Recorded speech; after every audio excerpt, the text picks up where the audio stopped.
Welcome back, everyone. Another live daily episode of Pleb Underground.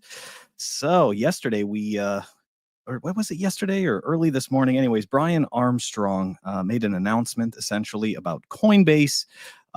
There was some data that was breached.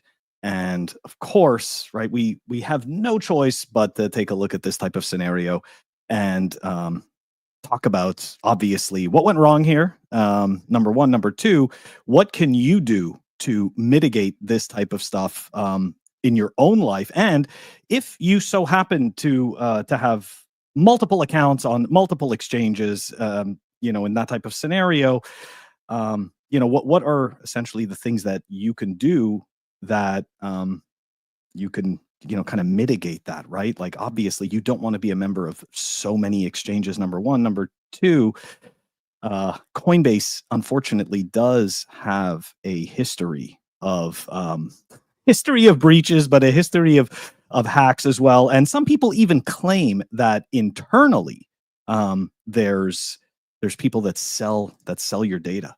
So, hey Roman, good morning. That's right. We like to interact with the viewers. Anyways, before we dive into it, guys, we are going to first show some love to the sponsors, and then we're going to take a look at this quick clip from Brian Armstrong, and we're going to start diving into this. And as well, to finish it off, we're going to take a look at the real effectiveness of KYC AML. In all fairness, KYC, AML, KYC, know your customer, AML, anti-money laundering. Look, that particular stuff is very dry and boring. I remember when I first got into Bitcoin, I was really excited to learn about all of this stuff. And I'm like, how come people don't care? And then I started reading about it and I realized just how boring it is. And in the end, what happens is that people just kind of give up. It becomes learned helplessness. In the end, you're just like, you know what? Here's my info. Let me just get the thing I was looking for and let's move on. Anyways, all right, guys, without further ado, show some love to the sponsors and we will be right back. We are going to start to watch this quick little 2-minute video with Brian Armstrong, and then we are going to dive into it. All right, here we go. Head on over to Archimedes Emporium. They make absolutely beautiful Bitcoin branded products. They just dropped their first one. It is the solid aluminum Bitcoin clock. I had to get my hands on it so that I could show it to you guys. Take a look. Really, really nice piece. Beautiful craftsmanship. Head on over to archemp.co. The link is going to be in the show notes. That is Archimedes Emporium. Head on over there. Okay, let's pull up this vid. Hey everyone. Nope, that's not what I wanted to do. Didn't want it to start automatically. Okay, so let's take a look at what Brian had to say about this breach. I want to make you aware of a disturbing email that we received recently at $1 million in Bitcoin in exchange for these attackers not releasing some information they claim to have obtained on our customers. Now, we like to do things transparently here at Coinbase, and so I'm going to respond publicly to these attackers by saying, no, we are not going to pay your ransom. In fact, I have a few next steps in mind that I'm going to share at the end of this video. But for the rest of you watching, wondering what happened, we did an investigation here, and these attackers have been approaching our overseas customer support agents, looking for a weak link, someone who would accept a bribe in exchange for sharing some customer information with them. Now, our support tools have limited access to customer information. There was no passwords or private keys or funds accessed as part of this. But customer support agents do have access to personal information like name, date of birth, address, etc. And attackers still want access to this information because it allows them to conduct social engineering attacks where they can call our customers impersonating Coinbase customer support and try to trick them into sending their funds to the attacker. Now, unfortunately, they were able to find a few bad apples. Our systems are designed to mitigate the impact of something like this, so less than 1% of our monthly transacting users had their records accessed, but this is still unacceptable, and I want to tell you what we're doing about it. So first, any customers that were socially engineered as a result of this incident. Okay, we're going to stop it right there before we continue. Social engineering. Guys, if you have never read or listened to, right, because we have to make the distinction between audiobooks, right? Apparently, audiobooks is not actually reading. You're definitely going to want to take a look at Kevin Mitnick's book, The Art of Deception. I mean, this guy pretty much wrote the Bible on social engineering. If you want to empower yourself and actually be able to understand what social engineering attacks look like, because it's not obvious, right? It's not obvious that it's happening to you. Quite often, it's somebody just asking questions, someone desperate for help, wanting to essentially frame you as the hero. You're going to help them out, right? You're going to give them information that they need to move on. They just need your help. So, yeah. Kevin Mitnick, The Art of Deception, Social Engineering, Empower Yourself, right? The more we understand, the less fear we have, the more empowered we are. All right, sorry, I'll shut up. Here we go. We're going to reimburse them. There's more details on our website, on our blog post about the reimbursement process. You can read more there. Any customers who have been impacted by this or have been notified at this point. Number two, we're hardening our systems around customer support to make something like this much more difficult in the future. And third, we're actually relocating some of our customer support operations as a result of this. But the last step is maybe the most important, which is that instead of paying this $20 million ransom, we're turning it around. And we're putting out a $20 million award for any information leading to the arrest and conviction of these attackers. For these would-be extortionists or anyone seeking to harm Coinbase customers, know that we will prosecute you and bring you to justice.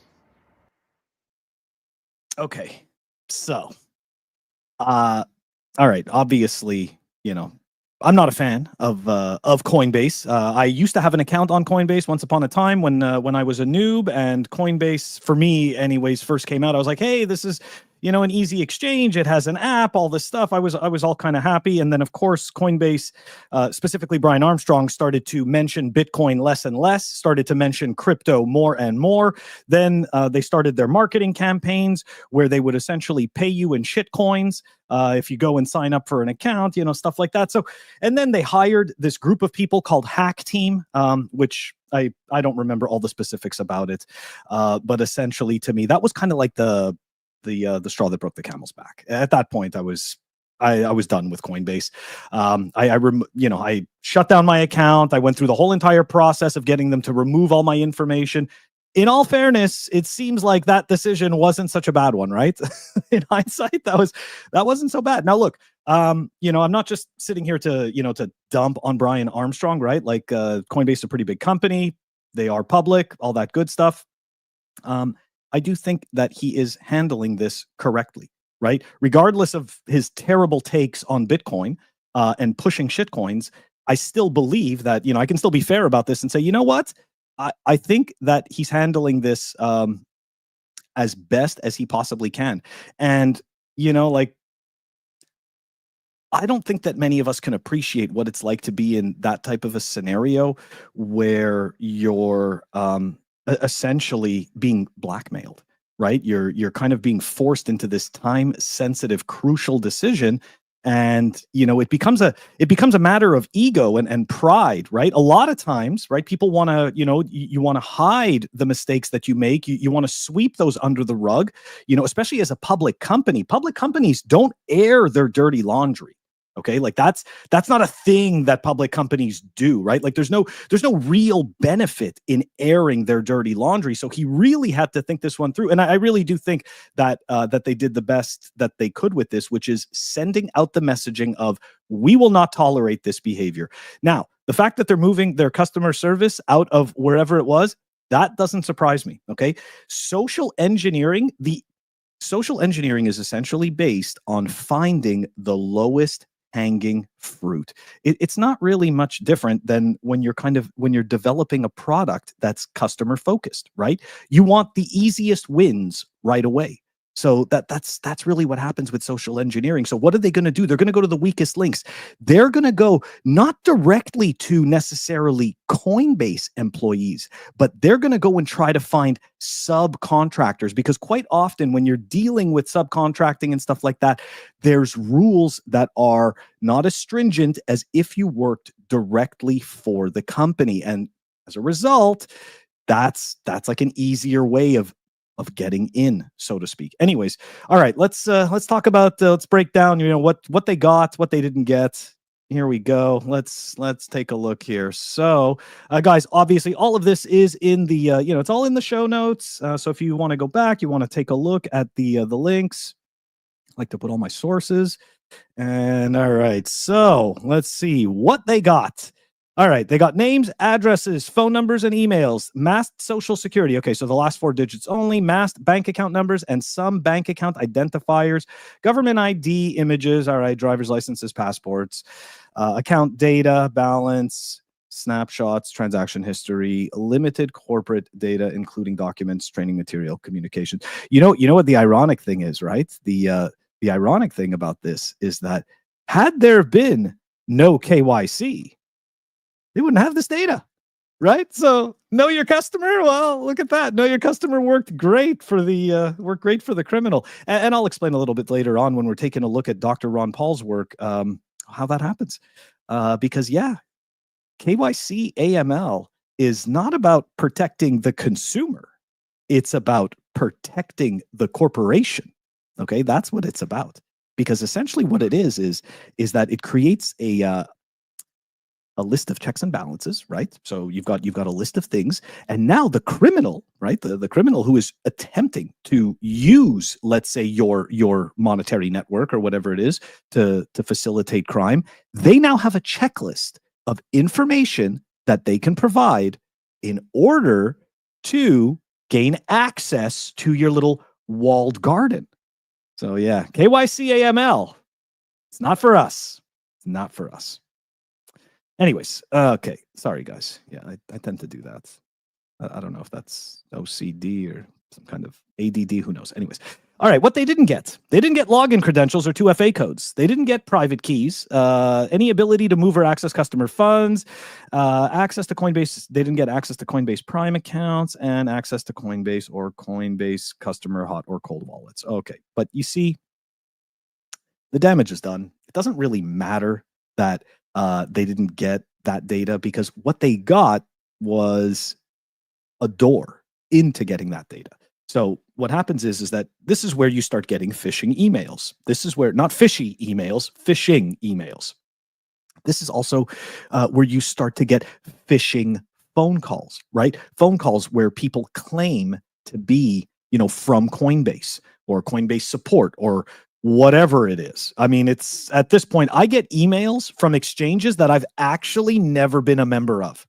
Okay. Like I've never signed up, never had an account, but yet somehow, and I even get that from banks. I even get that from banks where, and that then begs the question, has my identity begun to be stolen, right? Like that's kind of what that signals to me. But yeah, I know I shouldn't be laughing about it, but honestly, I mean, like this is the nature of the beast. I mean, everywhere you go, you've got to hand over personal information. And once you do that, that personal information is now floating around in the ether. And anybody who, works hard enough to get it is, eventually going to get it. All right, let's go back to this thing, because we got to take a look. So guys, especially if you're a noob, I'm not saying that in a bad way, but I'm just saying if you're a noob, you most likely have not heard of Dr. Ron Paul. Now, once upon a time in Bitcoin, Bitcoiners cared. I was about to swear, but I'm doing my best not to. Bitcoiners cared about KYC, right? Know your customer rules. They cared about AML. We were upset about the fact that these institutions were putting in these regulations, which essentially turn us into victims of future crime. Okay.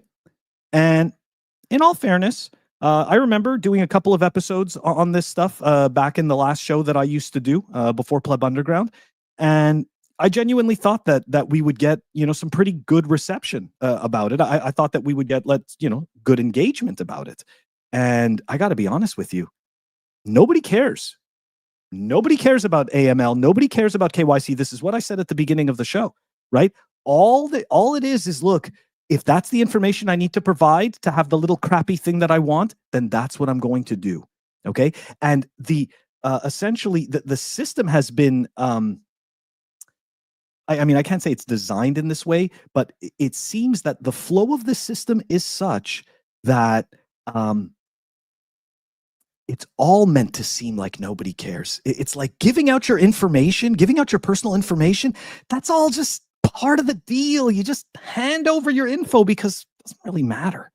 You know, that doesn't really matter. But how effective, right? How effective is KYC? Oh, hold on a second. Before I get into that, Jeff Moss, he's been getting fake. Here we go.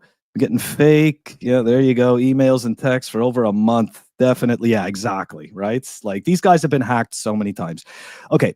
So anyways, you know, how effective are these KYC AML, these KYC AML laws, right? Because in the end, they create a whole new administrative structure within the business. And now these people are getting paychecks, right? For enforcing this. And of course, the way it's framed to us always is that KYC AML is for our protection.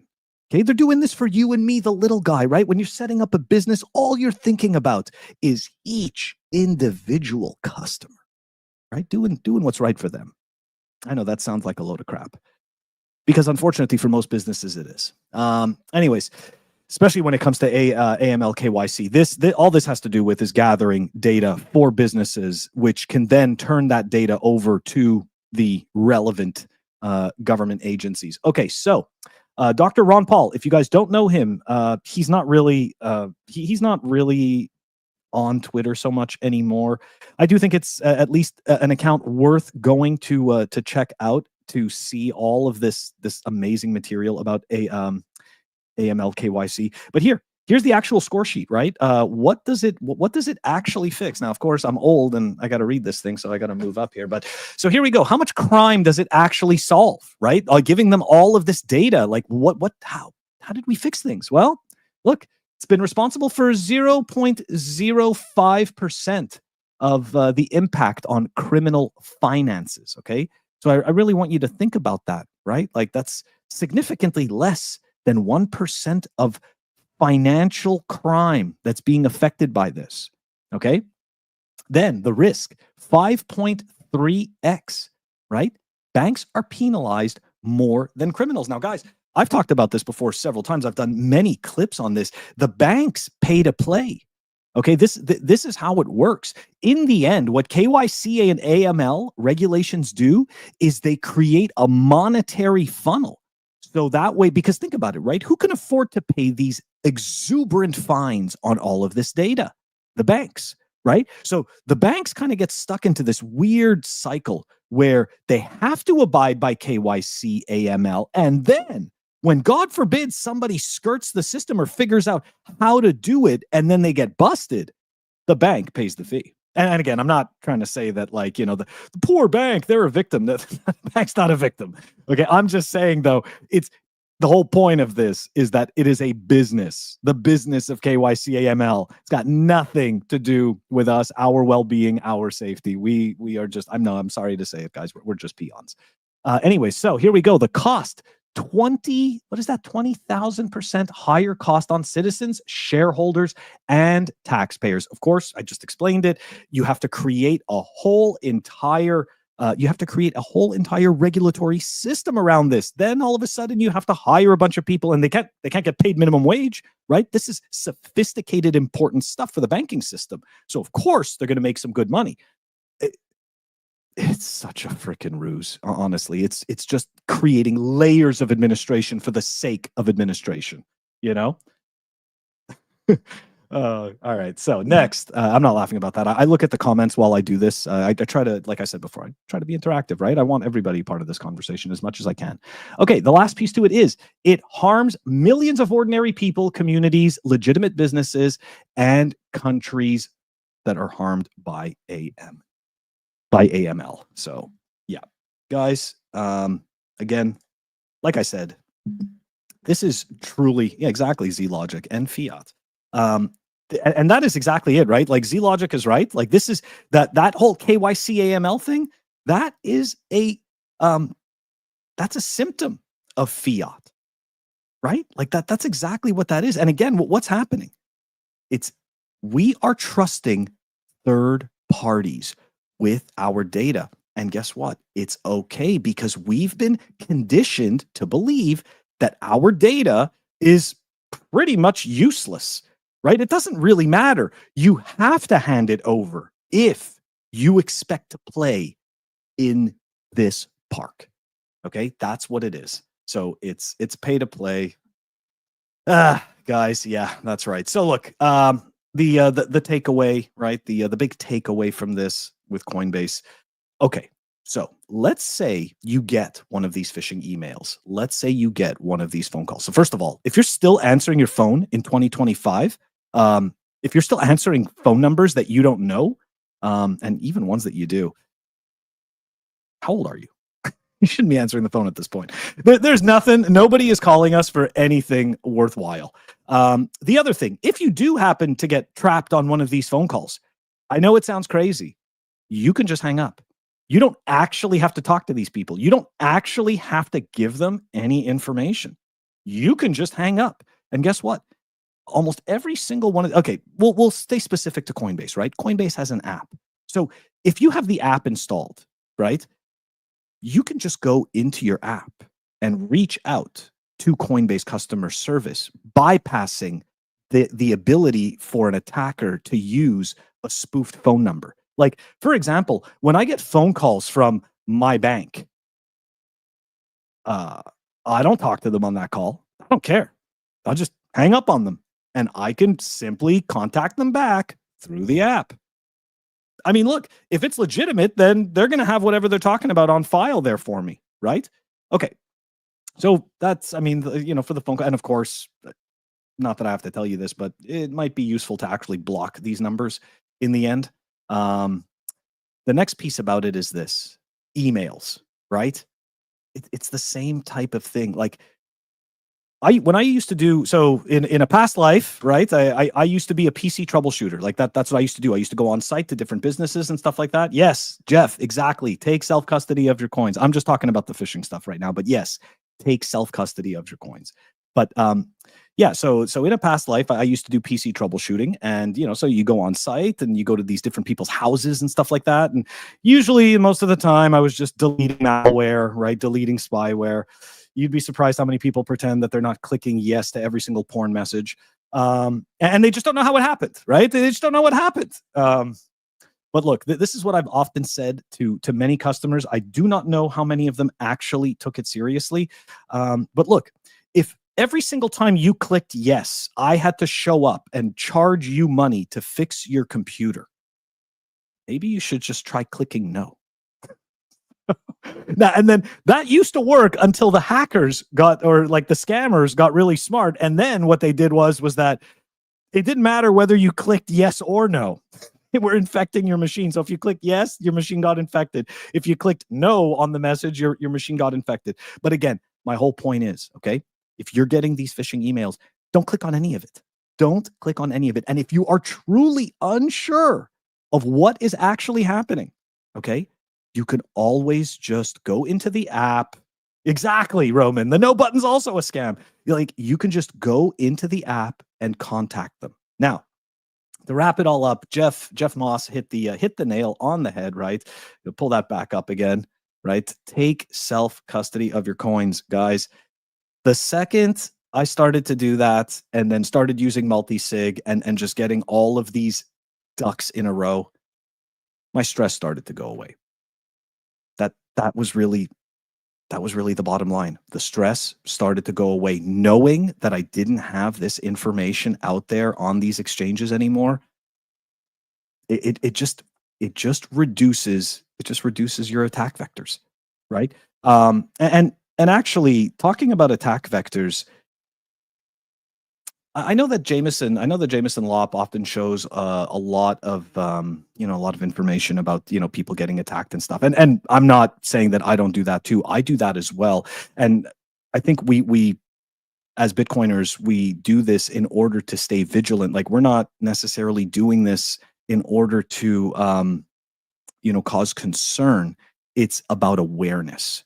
But I do think that these $5 wrench attacks and stuff like that. Like, I know that recently in Paris there was like 2 of them in the last 2 weeks. That's, to me, that's just symptomatic of the bull run. And more like, because crypto and Bitcoin is back in focus, so news agencies are kind of a little bit more incentivized to put that out there. But in all fairness, the $5 wrench attack vectors and stuff, I do believe on the grand scheme of things have gone down. And the reason why they've gone down is because people can just spend their time trying to social engineer you, right? You got to remember, one of the things that Bitcoin did is that it reduced friction. Okay. So for people who were using Bitcoin as a medium of exchange to possibly buy things that are, illegal, like drugs or something like that. So normally when you go do that transaction, you would possibly face, maybe being attacked, maybe being mugged. The person you're going to meet is going to steal your money and not give you the drugs or whatever it is. And Bitcoin made it possible so that friction can be reduced, right? You can order whatever it is from a distance and you can receive it. And now you no longer risk being physically attacked. So I do believe that we're seeing that here too. And essentially, this is number one. This is why we see so many shitcoins. This is why we see so many shitcoin scams, so many rug pulls. But this is also why I believe that we've been talking more and more about social engineering. There was that the Bybit hack, right? Like, the Bybit hack was multiple things. It wasn't just social engineering. They also got them to install some malicious software. So this is actually is evolving. But guys, again, right? Oftentimes when this type of thing is happening to you, right? The best thing that you can do is stop and think about what's happening. There is no perfect security. Okay, there truly isn't. Anybody who's selling you perfect security is just a salesman. Okay, and that's what salesmen do, right? They tell you that this is the answer to your problems, because the reality is people want to hear confirmation bias and they want people to be confident, right? So you've got the confirmation bias, and then on top of that, they're telling you that confidently. But the truth is that no security is 100%, okay? And as long as you're aware of that, you're going to be vigilant. All right, so let's take a look here. Let's take a look at the comments here before we wrap up. Let's see here, Roman. What's going on here? No matter how good your security is, the people are. Yes, that is exactly right. And good point. This is something else that I've brought up in the past. The human factor. We are always the weakest link. Okay. And if you read Kevin Mitnick's book, The Art of Deception, he outlines that over and over again. Okay. People want to be helpful. People don't want to lose their jobs. People don't want to seem incompetent. Okay. Remember, we're humans.